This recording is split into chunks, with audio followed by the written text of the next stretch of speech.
Good morning. This is Bill from Europa, Naples, and today I have a car that's a little bit outside my sphere. This was traded in by a very nice gentleman who watches the videos. We'll call him Robert because I think that is indeed his name. And he bought a very nice Mercedes in a lovely color combo and traded in this 2014 Ford Escape. Now, I do like it when these cars come in because they give me an opportunity to sort of see stuff that we don't usually deal in. This just really isn't our type of car.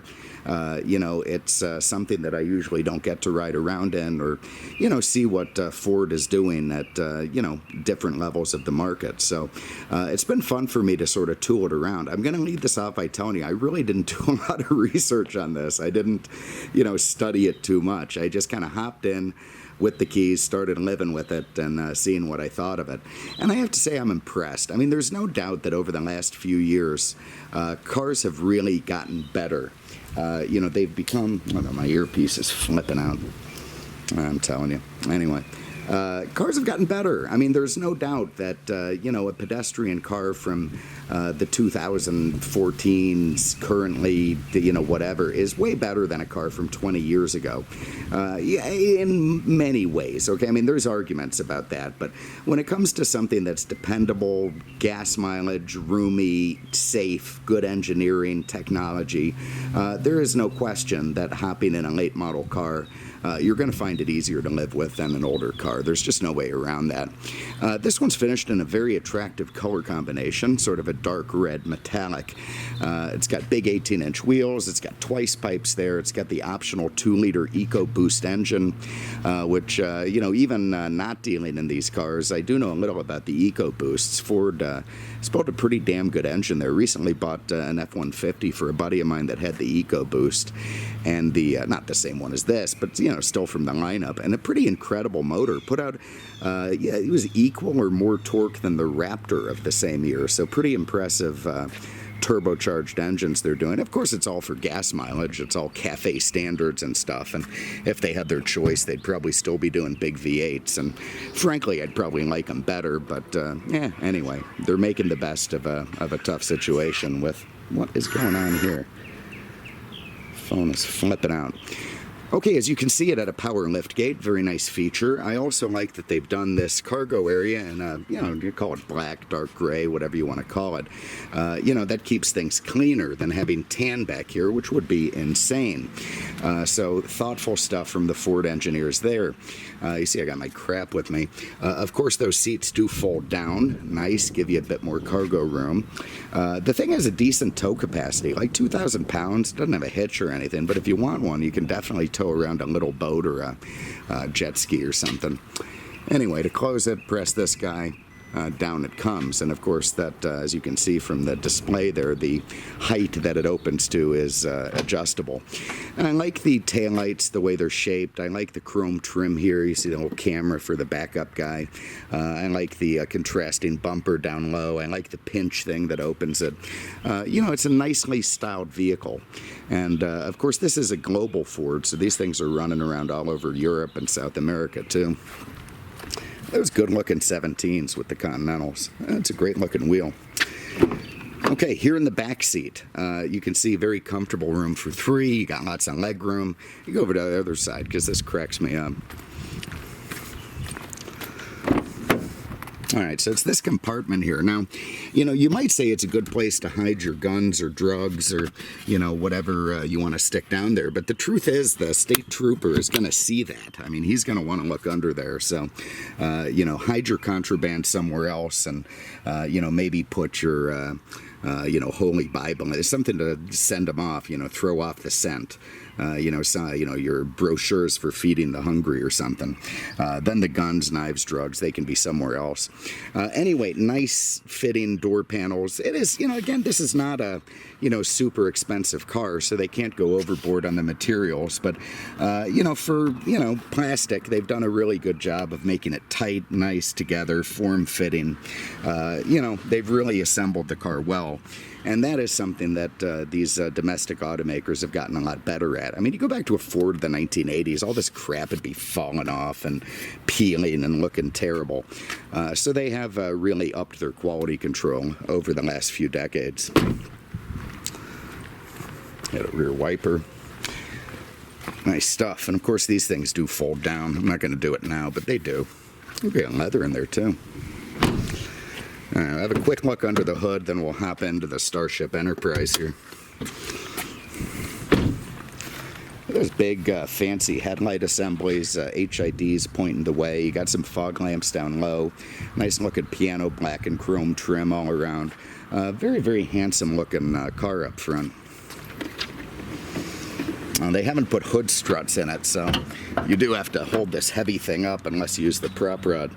Anyway, there it is, the EcoBoost engine. I want to say it's like 170 horse out of that 2-liter.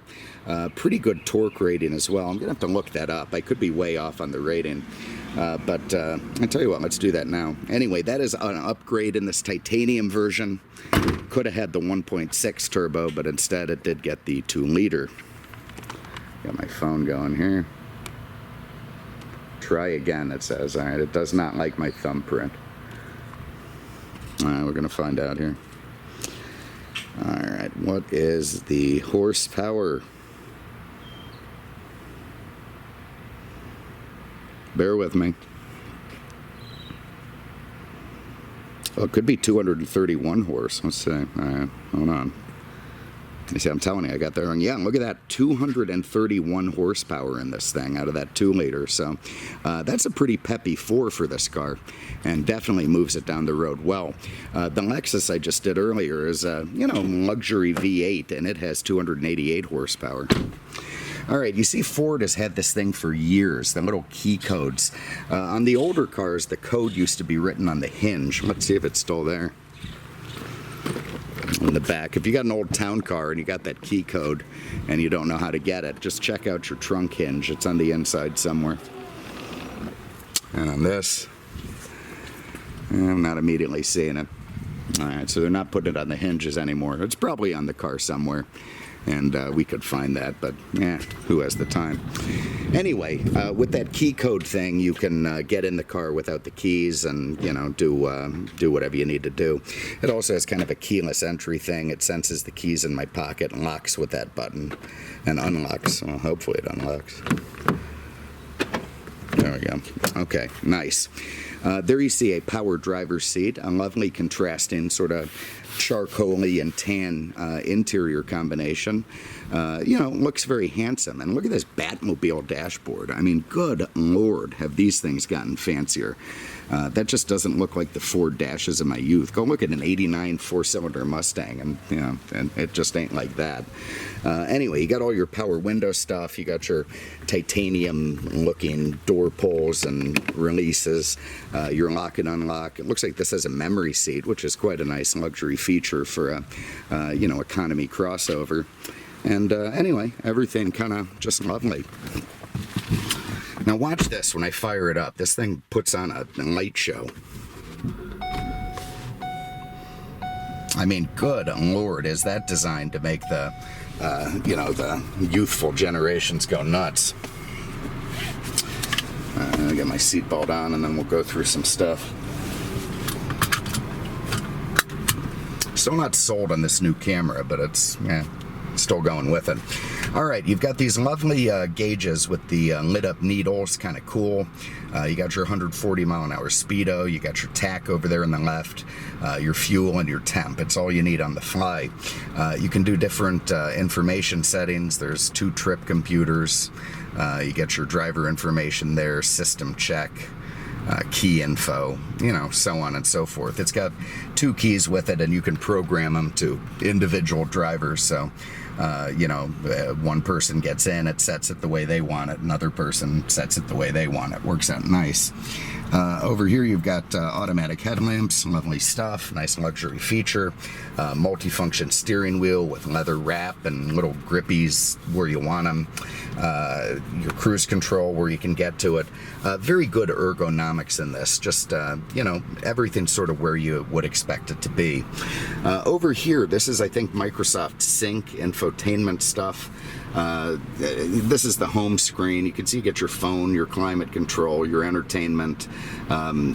Yeah, you know, it's all there. I mean, if you take the whole thing as one, it looks like one of these big scary robots from the 90s science fiction movies, like it's going to be coming at you. But otherwise, I guess it, you know, looks the way youthful people want it to look. Apparently, you got a CD slot up there. You got these big giant vents that you can move around. You could go to your entertainment with the touch screen. Let's see what we got. We got satellite. Yeah, no subscription. Bummer. No 80s for me. CD, USB, Bluetooth, SD card. Again, you know, there's going to be no shortage of sources of entertainment for people. Let's see what we get. We go to the home screen. We can go into Bluetooth phone. That's information. That would be nav if it had it. It doesn't. I think it's just got the different apps. I don't know if we have any kind of phone mirroring here, if it's got CarPlay or not. I'll find out and I'll put that in the ad. It does sort of meet my criteria. It's got a volume knob, which I appreciate. It's got a Sony badge, which is the company of my youth, so I appreciate Sony too. Tuning, I don't know, you got to tune up and down that way. I like a knob for tuning, but it's a small complaint. The buttons, it's all fairly well laid out. You know, a couple minutes with the manual, you'll have it fine. Down here, you've got a very nice sort of elevated shifter, which gives you more center console space. You've got your climate control there, hot side, cool side, his, hers. This is all the Parktronic stuff. You can turn that on or off with that. I'm not sure what Auto P is. Let's see. Parking space on there. Oh, nice. Active park assist. I don't know if that spins the wheel for you or not. I'm going to have to find that out. Pretty cool anyway. That turns off the parking. This thing, I presume this is going to let us, yeah, that'll manually let us slam through the gears if that's what we want, which I don't. I'm just going to go and drive. You got some heated seats here. You got a 12-volt outlet. Of course, no ashtray. Nobody smokes anymore, certainly not at this age. You got some cup holders. You got a, look at that, you got RCA inputs and USBs up the yin-yang, and yeah, of course, these are for technologically minded people. And there we got a, what do we got? Glove box. Let's go for a spin. So here's what I like about this thing. It steers easy. It's got plenty of space inside. It's a nice size inside and out, very manageable. The air conditioning is ice cold. I mean, it is epically lovely cold in this rather miserable Florida climate we have right now. So that's a quick ticket to my heart, air conditioning that chilly. You can see we also have blind spot assist in the mirrors. Very, very nice stuff. Good safety feature. Tires, they seem a little noisy. You know, I don't know if it's the platform or the tires themselves, but it isn't a smooth, heavy ride. It's kind of a light, noisy ride. God, we got all kinds of, look at this. This guy, you know, he hauled ass coming off the light because he was terrified that I might be able to pull out before he got by me. It really scared him. I am telling you, God, would I love to be a state trooper for a day. I would send everybody to jail. I would be a miserable son of a bitch. Oh my God, would that be fun. Anyway, so yeah, a bit of a light ride, which, you know, some people like. It feels nimble. It feels like you can throw it around. There's just no heaviness to it at all, and I doubt this car is very heavy. Let's let this guy in the truck go. It's the opposite, a slow-moving cat. Let's hammer it a little bit. Alright, so, man, it moves. I mean, that turbo kicks in and really gets this thing running down the road. So, you're not going to be worried about merging on the highway or anything. That does just fine. And all around, it's just kind of a lovely little car. I mean, you know, it's got plenty of room, seating for 5 with, you know, space in the back. You can fold down the seats and, you know, go pick up a, you know, few bales of hay or whatever it is you need. It's got nice infotainment stuff. Yeah, this is just a great little car. I could see this thing being a very useful and pleasant way to get around while still getting good gas mileage and, you know, giving you everything you need. So anyway, there it is. 2014 Ford Escape Titanium with the 2-liter EcoBoost turbo. 20,000 miles. Nice low miles on this thing. God bless Robert. He didn't drive it too much. He kept the miles off. So tip of the hat to you, sir. Appreciate the business. We're going to see if we can't find a new home for your Escape. So anyway, thanks so much for having a look, everyone, and we'll see you with the next one. Take care.